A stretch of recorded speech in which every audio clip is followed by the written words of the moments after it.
Next, global poverty scenario.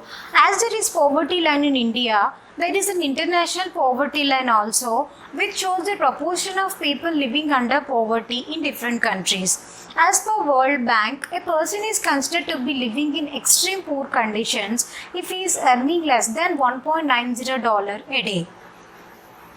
Next, the proportion of poor people living under poverty in developing countries reduced from 35% in 1990 to 10.68% in 2013. Now, let us discuss the recently released IMF's World Economic Outlook. This report analyzes what will happen to the number of poor people in the world. It shows that approximately 640 million people are likely to be in poor in 2020 as a result of COVID-19 compared to 600 million people that is previously estimated. If you are considering the impact of COVID-19 on poverty, there are 12 countries that are likely to see an increase in poor of over 1 million people in 2020. They are in Asia and Africa. India is likely to add 10 million people to its poverty. This report summarizes that all the progress that has been achieved till now since the launch of Sustainable Development Goals has been lost. Here you may get a doubt that what are Sustainable Development Goals? They are 17 global goals adopted by United Nations member states in 2015 as a universal call to end poverty, to save planet from climate change and environmental degradation, and to ensure that all people enjoy peace and prosperity by the year 2030. Next, causes of poverty, landlessness.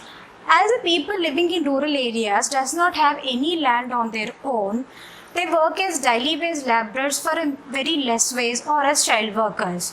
Next, size of family. Consider the family of Sharon. He has six members in his family, including himself. He earns, now coming to the income earned by his family, he earns 1500 as he is a daily wage laborer.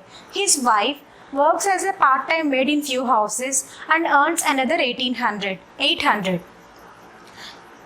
His elder son earns 300 by working as a helper in a tea stall. So total income is 2600. So with this small income, will he able to provide the proper food, education and help to the entire members of the family? No, right? So because of the size of the family is large. His father is unable to get proper medication. His 3 children are unable to go to the school, and the eating 3 times a day is a big deal for the family. Next, social exclusion. What is social exclusion? It means poor people have to live with poor people only. They are excluded from enjoying the social equality, facilities, opportunities, etc. Example of social exclusion in India is caste system. The people from certain castes are excluded from enjoying the equal opportunities. Hence, social exclusion is both a cause of poverty as well as consequence of poverty. Next, population explosion. Approximately over 17 million people are adding to the country's population every year. As the population increases, consumption also increases. But if there is a shortage in supply of resources to all the entire people of the country, then poverty arises. Next, price rise. Because of increase in prices, people are unable to satisfy their minimum needs like food, clothing, and health. So because of that, poverty arises. Next, colonial exploitation. British ruled India for over 2 centuries. They deindustrialized India by destroying traditional handicrafts and textile industries. They transformed India to merely a raw material producer for European countries. So because of that, there is low economic development. This low level of economic development combined with high population growth rate gave low per capita income. Obviously, if there is low per capita income, then it leads to poverty. This situation continued till 1991. It is since 1991 there is reduction in poverty since there is rapid economic growth rate. Next, indebtedness. Small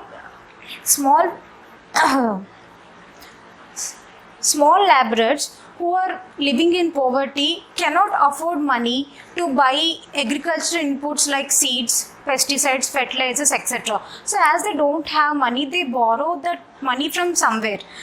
As they are living in poverty, they are unable to pay the loan. So as they are unable to pay the loan, they become victims of indebtedness. Indebtedness means the situation in which a person cannot pay the money back to the person from whom he taken the money. So as a result, indebtedness is both a cause of poverty as well as consequence of poverty. Next, consequences of poverty. Illiteracy. Due to poverty, parents are unable to send their children to school. As a result, illiteracy increases. If illiteracy increases, unemployment also increases. Unemployment means lack of regular jobs at decent wages. Next, poor health. Due to poverty, sick people are unable to afford treatment, which leads to lack of resistance, and lack of resistance ultimately leads to poor health. Helplessness. Poor people are ill-treated at almost everywhere in farms, factories, government offices, hospitals, railway stations, etc. Due to poverty, people live in mud houses that are in very bad condition in poorest areas of the city that lack in clean water facilities. Next, vulnerability. It measures how much probability is there to members from certain communities like people from backward caste, widowed women and physically handicapped people to remain in poor or to become poor in coming years. Next, it also determines what are the options available to members from these communities for an alternative living if in case there is fall in availability of jobs. Next, it also analyzes the risks faced by these people at times of disasters like earthquakes, tsunamis, terrorism, etc. and how these people can handle that risks. Out of all the social groups, scheduled caste and scheduled tribes are vulnerable groups, which means they are most vulnerable to poverty. If you consider a case, a person is a daily wage laborer as he is landless.